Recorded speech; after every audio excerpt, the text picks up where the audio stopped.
ونصلی علی رسولہ الکریم اما بعد۔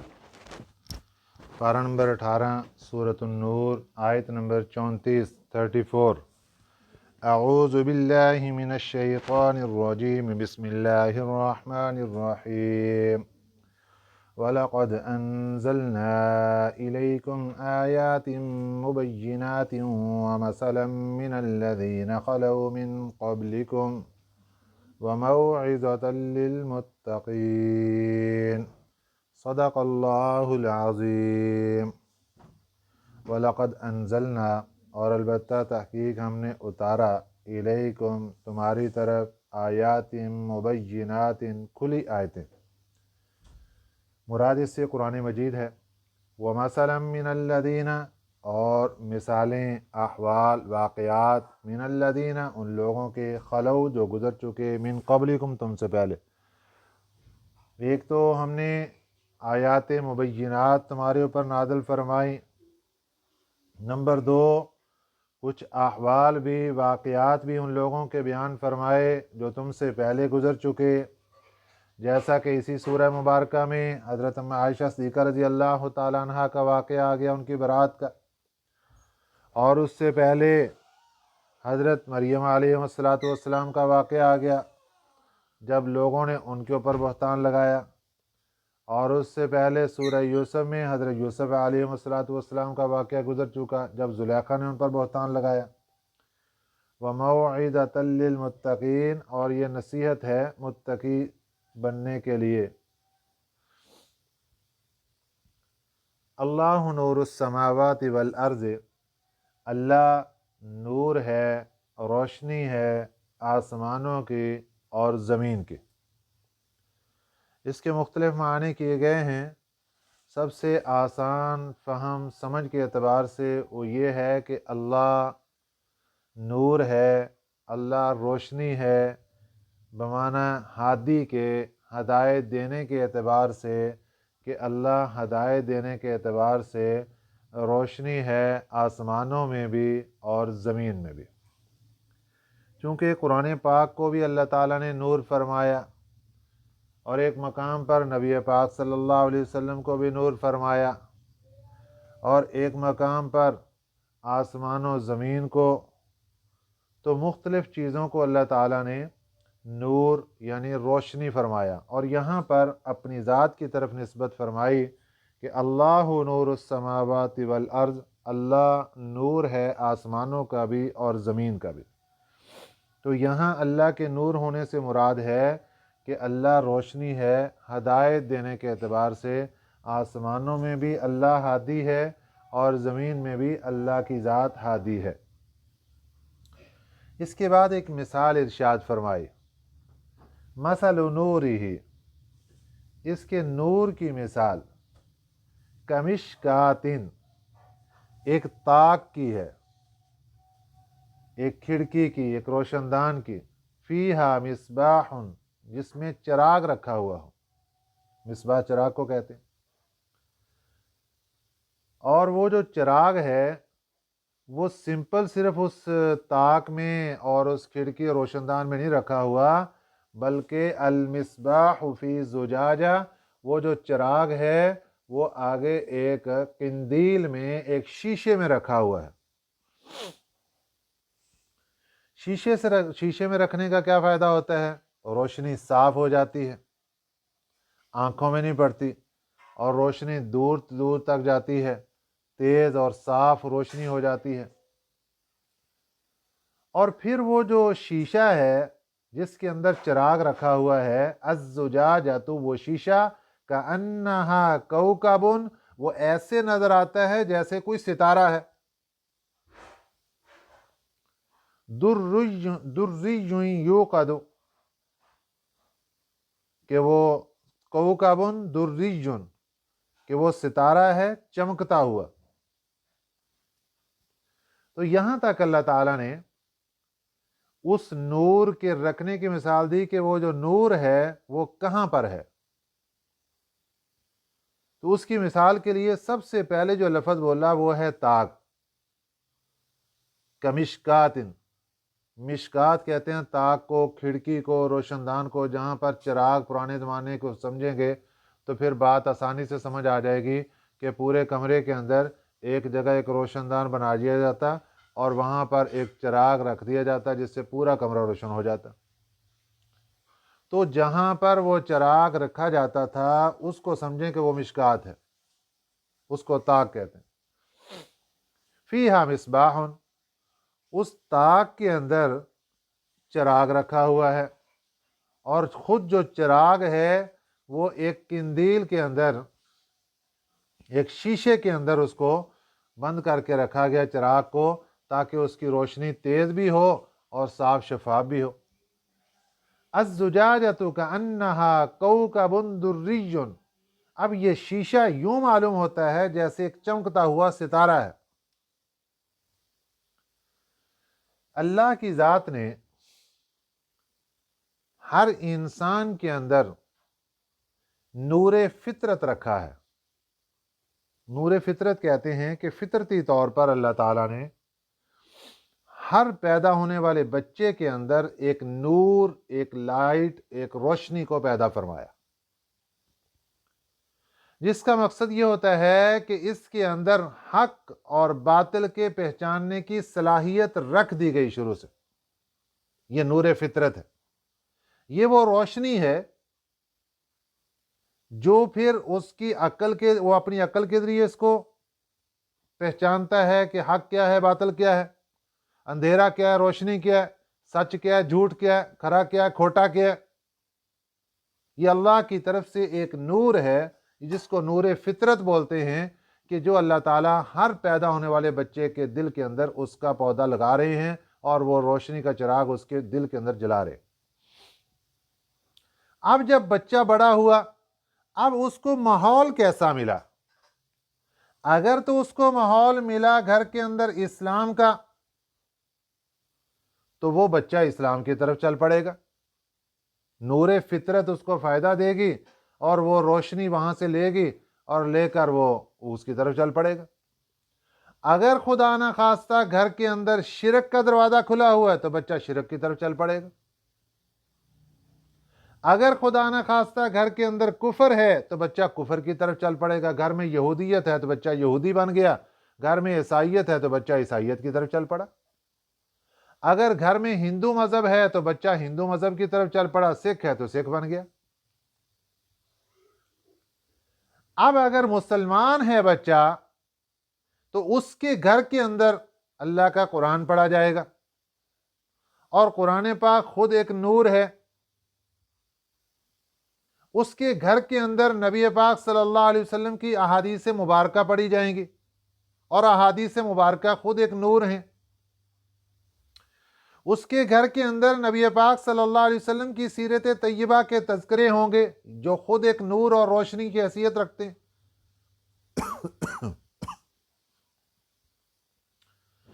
تو ایک اللہ تعالیٰ نے نور فطرت دیا تھا، اب اس کے گھر کے اندر نور قرآن آ گیا، نور حدیث آ گئی، اور دین کا نور، شریعت کا نور اس کے گھر کے اندر۔ اب یہ بچہ جس نے ان نورانیت کے اندر قدم اٹھایا، اس کا دل پھر کیسا بن جاتا ہے، یہ مثال ایک مومن بندے کے دل کے اوپر جا کر اٹیچ کرتی ہے، جو اللہ تعالیٰ نے یہاں پر بیان فرمائی کہ ایک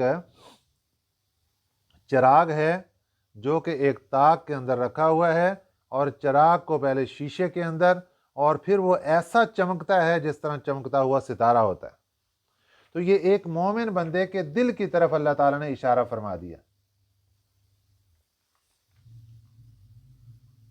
اور دوسرے بعض مفسرین فرماتے ہیں کہ یہ آپ صلی اللہ علیہ وسلم کے دل کی طرف اللہ تعالیٰ اشارہ فرما رہے ہیں۔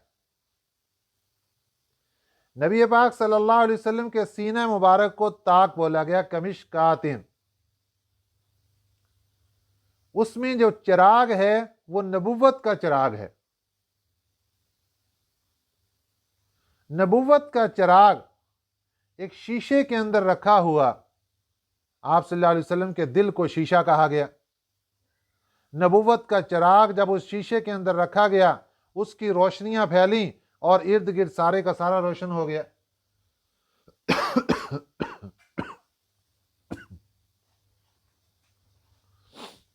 تو اس سے مراد نبی پاک صلی اللہ علیہ وسلم کا سینہ مبارک اور آپ صلی اللہ علیہ وسلم کا دل ہے، جبکہ بعض مفسرین فرماتے ہیں کہ یہ ایک عام مومن بندے کے اوپر بھی یہ مثال جا کر لگتی ہے کہ اس کا جو سینہ ہے، جب وہ سینہ صاف ہوگا، شفاف ہوگا، تو اس کے سینے کو کہا گیا کہ یہ ایک طاق کی مانند ہے، ایک کھڑکی کی مانند، جس میں اس کا جو دل ہے وہ ایک شیشہ ہے، اس کے اندر ایک چراغ رکھا گیا روشنی کا، نور کا۔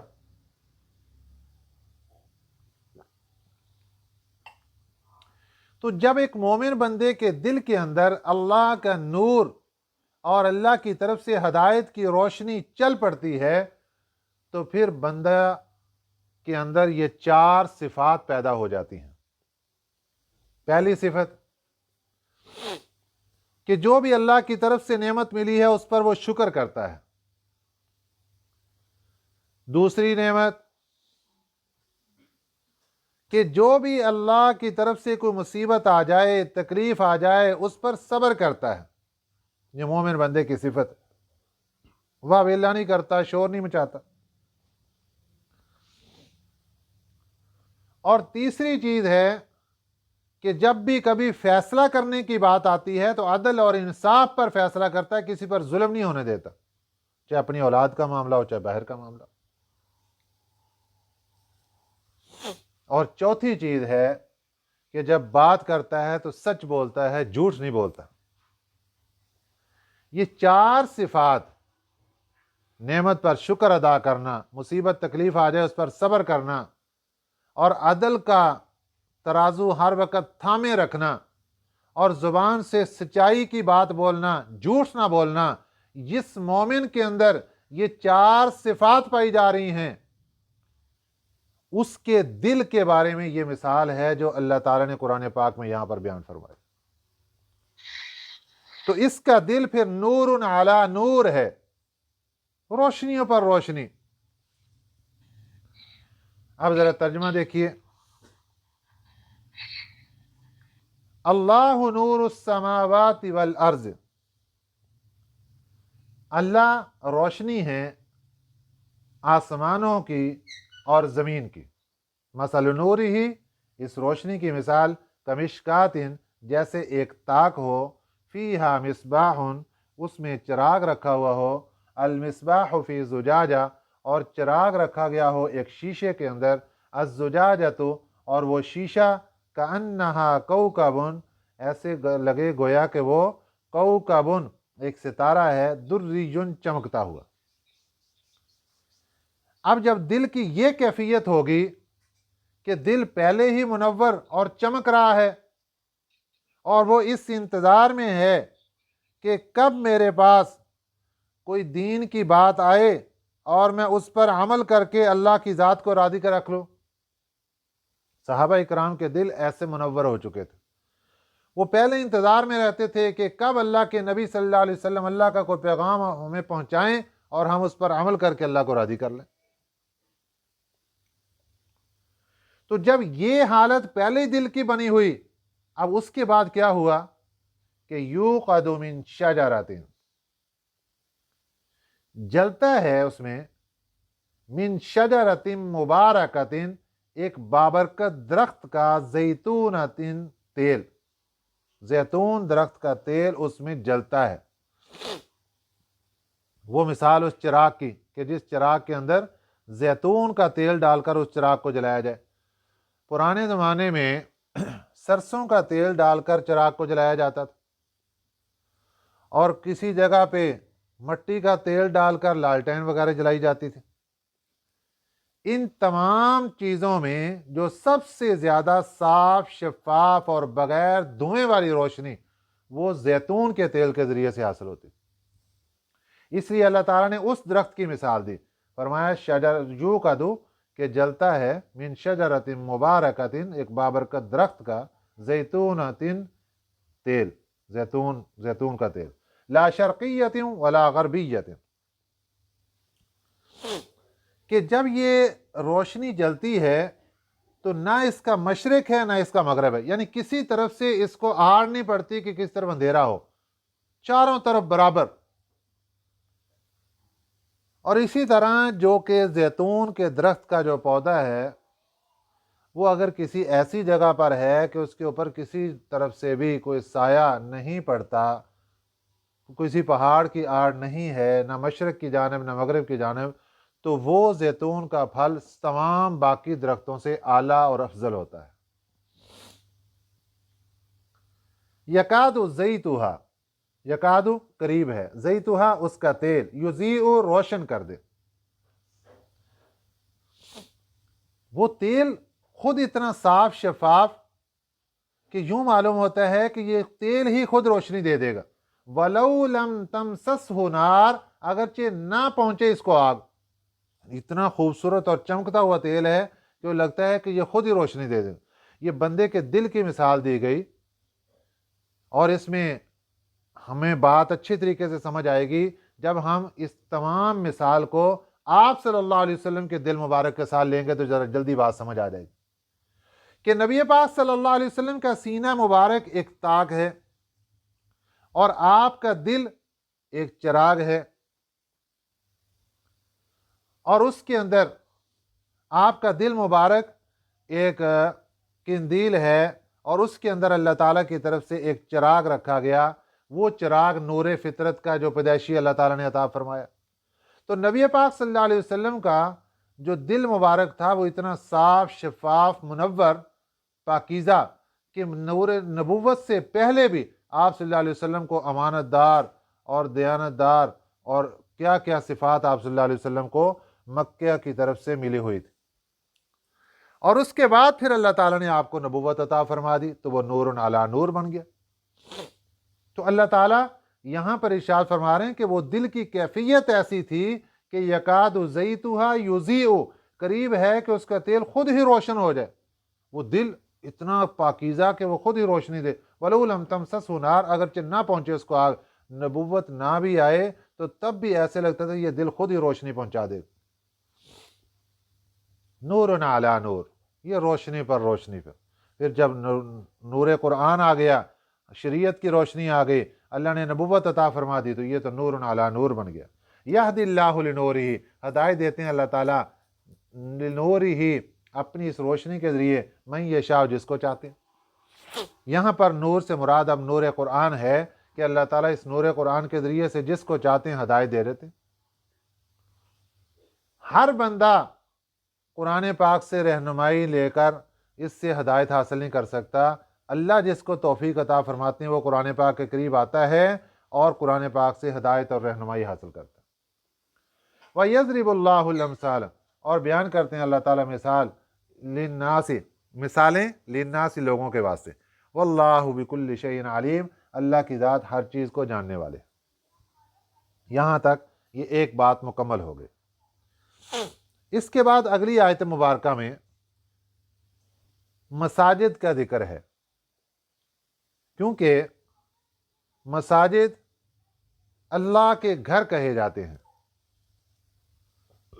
مسجد کو اللہ کا گھر بولا جاتا ہے، اور اللہ کے گھروں میں سب سے بڑا گھر وہ بیت اللہ ہے، جہاں پر اللہ تعالیٰ کی رحمت کی تجلیات ڈائریکٹ برستی ہیں، اور وہاں سے پھر ساری مساجد کا کنیکشن اس اللہ کے گھر بیت اللہ کے ساتھ ہے کہ وہاں سے جتنا رحمت اور سکون وہ سارے کا سارا پھر ایک ایک مسجد تک اس کا کنیکشن بیت اللہ کے ساتھ ہونے کی وجہ سے وہاں تک پہنچتا ہے۔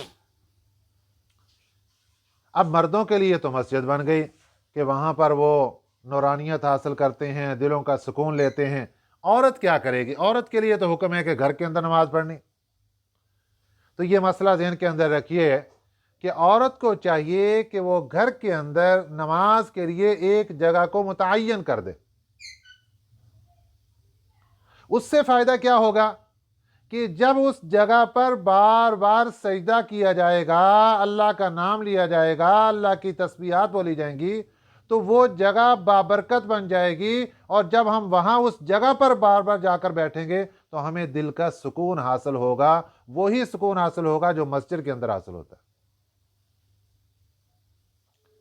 اس لیے نماز پڑھنے کی جگہ خواتین کو چاہیے کہ اپنے گھر کے اندر ایک جگہ متعین کر لیں، اس کو پھر اسی طریقے سے صاف ستھرا رکھیں جس طریقے سے مسجد کو صاف ستھرا رکھا جاتا ہے۔ وہ مسجد تو نہیں ہوگی، لیکن نماز کی جگہ متعین ہونے کی وجہ سے وہاں پر نورانیت اور اللہ کی رحمتیں اور برکتیں اور سکون سکینہ وہاں پر نازل ہونا شروع ہو جائے گی، جگہ بابرکت ہو جائے گی، اور پھر جب وہاں جا کر بیٹھیں گے تو دلی سکون حاصل ہو جائے گا۔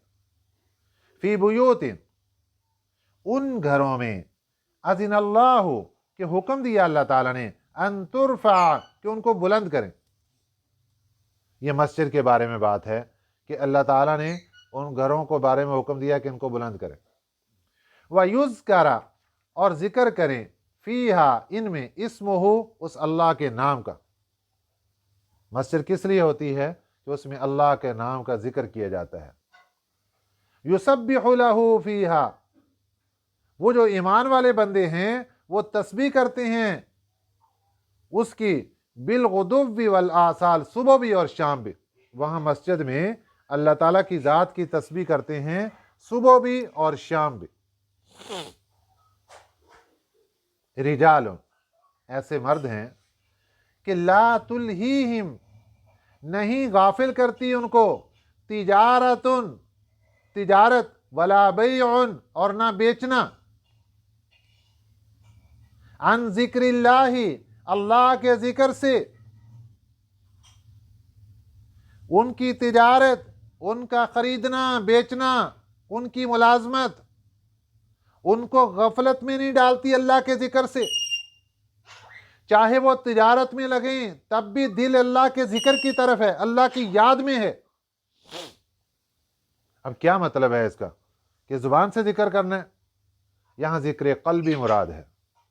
لگے تو تجارت میں ہیں لیکن دل اللہ کی طرف سے ہے، کہ ہاتھوں سے جب تجارت چل رہی ہے اللہ کا خوف دل میں ہے، دو نمبری نہیں کرتے، ناپ تول میں دو نمبری نہیں کرتے، کسی کو دھوکہ نہیں دیتے، کسی کے ساتھ فراڈ نہیں کرتے۔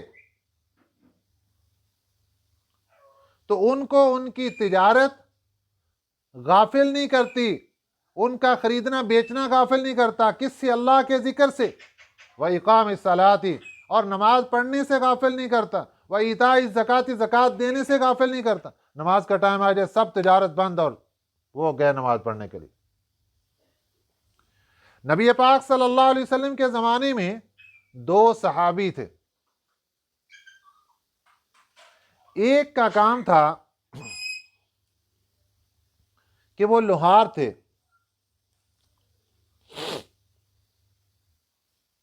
اور ہتھوڑے کے ساتھ لوہے کو